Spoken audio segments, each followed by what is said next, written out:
Hello and welcome to Apart Together. My name is Bret Easterling and I am a lecturer at the USC Kaufman School of Dance. With me today is the one and only Dwight Rhoden, who has established a remarkably wide-ranging career and earned the distinction from the New York Times as one of the most sought-after choreographers of the day. He is the co-founder and artistic director of Complexion's Contemporary Ballet, along with Desmond Richardson. And together they have brought their unique brand of contemporary dance to the world for over 2 decades. Dwight choreographed and created the new film, Red the Force, with us this semester, and I am super grateful to get to chat with him for a few minutes. So, hey, Dwight. Hey, Bret. How are you? I'm good. How are you doing? I'm good. I'm good. I can say that I so thoroughly enjoyed being a fly on the wall or a box in the Zoom room in your process this semester, specifically with our upperclassmen. You just always led with such kindness and care for our students. So I just want to start out by saying thank you. It was really inspirational. Thank you. I mean, the students themselves, I have to say that the juniors and seniors, they were so, I don't know, they were willing to go, like ready and willing to go, and I just had a great time being in the room with them. I mean, I really would love to be in the room, in person, but because we had to do what we had to do, I loved it. I had a great process, and it's not easy to do this on Zoom, as you know. It's not easy to do this on Zoom, and they've been such troopers through it all, and also extremely inspiring the way that, the tenacity for their work and their craft and pushing forward. So yeah, they're really special. I'm so glad you had that time with them. They are special. Yeah, it's a really good group. I'm like, I want to see them in person and have another process, Seriously. We'll talk about fall. Yeah. So this work, Red the Force, is a combination of a pre-existing stage work that you had and a kind of a new piece that you were calling Prelude inside the process. So could you talk a little bit about how you juggled those two processes at the same time? One being a pre-existing thing via Zoom, lots of counts, lots of structure, versus Prelude, which had a more flow, free, open, creative process. So just anything you wanted to talk about with that. Yeah. I mean, just to give you a little bit of history about Red was created, the line dance, it was part of a larger work. It was created all the way back in 1994, which was the very first year that Desmond and I created Complexions. And funny enough, I created it kind of on two coasts, in New York and then also in Frankfurt, with a lot of the Frankfurt ballet dancers, because they were going to come to New York and be a part of our very first show. So this piece has been around for a long time, and it somehow keeps having a life, and I'm not mad, I'm glad it's happening.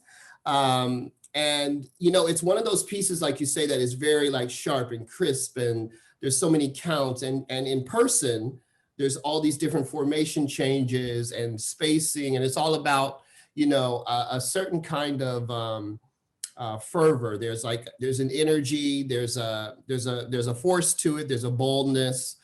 And it was during the time that we premiered it way back then, it was very much about the same thing, actually. It was all about that kind of bold, heavy duty, authoritative, militaristic, I don't know, I don't have a lot of words, but it was very, very like right there in your face, I should say, like very in your face. And so when I knew I was going to do this residency with you guys and be with, all 4 classes, I thought, okay, well, I want to do something new. I want to do something that had a little bit more, I mean, after what we've all kind of been through in the past year, I wanted to access something that was a little bit more human, a little bit more, coming from a place that was compassionate, I should say. And I thought, okay, the students, they're going to be my my guinea pigs. No, we're going to make something.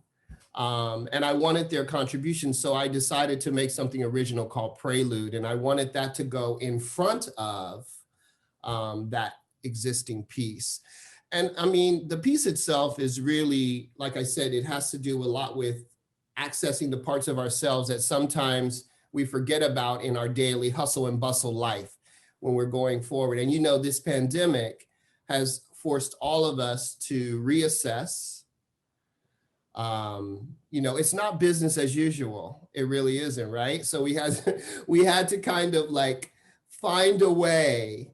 And I wanted the students to kind of be able to participate in a brand new work, but also bring a part of that part of themselves. It was almost in some ways maybe therapeutic in a way, just a way to use our art form to dance, to still move, and to like bring a little bit of your heart to it, and not just be all about, you know, the day-to-day, our goals, what we need to do, but to kind of like settle down and feel something and be okay with that, you know? Yeah, I mean, definitely shifting our defaults and kind of, you know, that daily schedule. And it was so exciting to see the students kind of bring their perspective, almost bring their personal experiences and narrative into the work, and how this piece that is from kind of the original year that you all co-founded, Complexion, Yeah. into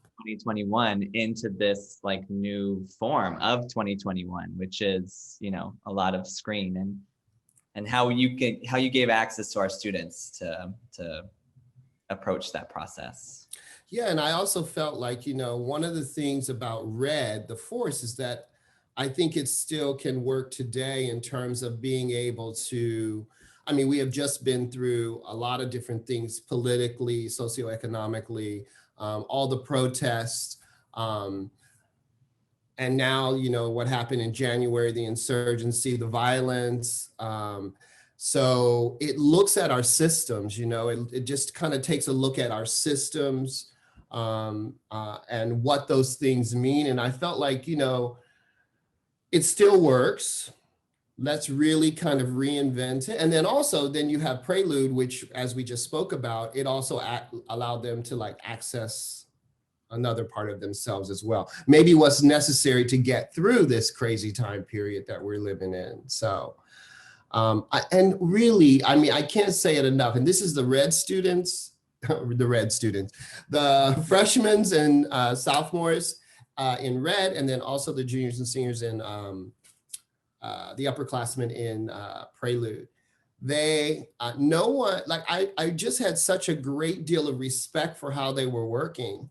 They were on screen, and they, you know, in their own private spaces, some of them had studios, some of them didn't, but they were working as if we were, you know, preparing for a show, and we were, because we were preparing for a film.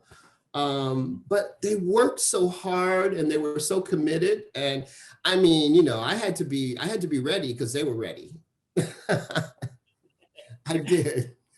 You were so ready, Dwight. You were ready. I don't know. Some days because I was in my house too, as you know. Sometimes I think I was in the studio here and there, but I mean, I was in my living room as well. And it was, sometimes you have to like, you know, focus, you know, the dog is running around, but I'm like focused, you know, so.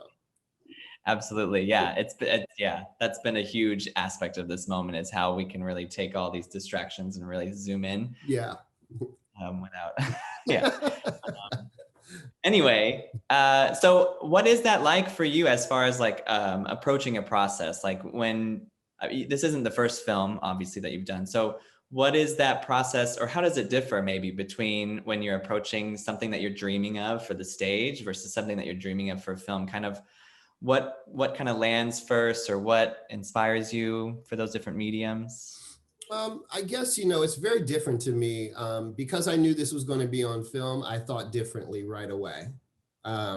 It's very different. I feel like the making a work for the stage, I'm thinking what one vantage point we'll see, because you know, we're all sitting, the stage is in front of us. When I'm working on film, I think about the dimension more so of the visual, and how I can bring the person closer to, bring the audience closer to certain moments. I mean, it could be something like a fingertip, you know, because I can do that with the camera.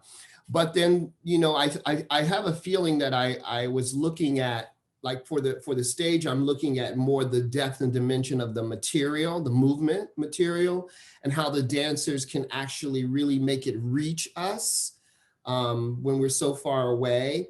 But there's a different, it's immersive in a different way, a live performance and then a film. But with the film, it's been very interesting. I've been having a really good time with film, to be honest. It's fun. It's beautiful. There's a different kind of the access point is different. You can get at them a little differently than you can when you're in the theater. And I'm not going to say I like one better than the other, but I do like live performance. I'm just going to say it. Yes, I am. I am going to say it. Apples and oranges. It really is, though, because I'm sort of fighting with which one do I like better? I don't know. I like them both. Totally. Could you talk a little bit about how you're collaborating with Matt Donnelly on the editing of the footage? Our students gave so much content, and how that process was. Yeah, well, we're really going into they're very different worlds. Like you said, Red is going to have a real geometric design to it. Lots of lines, very, I want to say symmetrical, like in terms of the design of how we're going to view them. And then in contrast, Prelude, which you will see first, will be very, very round, no sharp edges. I think, he and I are working on how it's going to all kind of like fold together and work. He's a brilliant filmmaker, also because he was a dancer as well. And so he just kind of gets it. He just kind of gets how the worlds can come together, from the movement itself and to put it on film. I'm sure that makes communicating, with someone who has dance experience, like there's a whole language there that you can really more easily and quickly get to kind of the point or what the goal is, I imagine. Definitely. And, he knows what an arabesque is. So I can say, when she does the arabesque. That's right there. That's perfect. Yeah. I guess I have one more thing I'd like to just ask for our students is kind of inside of this moment, our field is drastically changing and shifting. So is there any kind of piece of advice you would give to our young students that are entering this ever-changing field? Well, I think in spite of the challenges that we've all just kind of faced together, I don't know if I have any advice or any profound, bits of wisdom. I don't. All I know is that I think that I'm so what's the word? I'm inspired by the generation that has been here, who has just for this past year gone through what they've gone through. And if there's anything, if they have any doubts about, dedicating themselves to their art form, because, a lot of times during this time, people sit back and they reassess their lives, and it could be easier to walk away and not do it because it was so difficult and you lost so many parts of it in a year. But you have to think everybody lost so many things in this year, including we even lost some lives. So what I would say to the dancers is to look at what they have accomplished in this year. Now, it may not be in the same way that we're used to accomplishing it, but look at what they accomplished in this year. And if that isn't a testament to what they can do in the future, then there's not much else that would give them evidence that they can go forward. Because they have really done it. They have really been able, they show up on a screen and still do their work. And our art form, as you know, Bret, it's hands-on in the studio. It's about that energy. And so we've had to reinvent how we realize our art form, our movement, the ballets we do, the pieces, the films. And I just want them to jump back in with 2 feet again, as soon as they can in person. And don't allow, you won't be as strong as you want to be right away. You're going to, You know, there's going to be that little bit of moment of really getting it back where you're invincible, or you feel like you're invincible in that studio, dancing and moving, and they'll be able to do it. They'll be able to do it. So I just say, jump back in and know you can do it, and take a look at what you just accomplished in this past year. I love that perspective. Thank you, Dwight, so much for that. You're welcome. Thank you also for everything you shared with our students this semester. It's been really a pleasure to watch.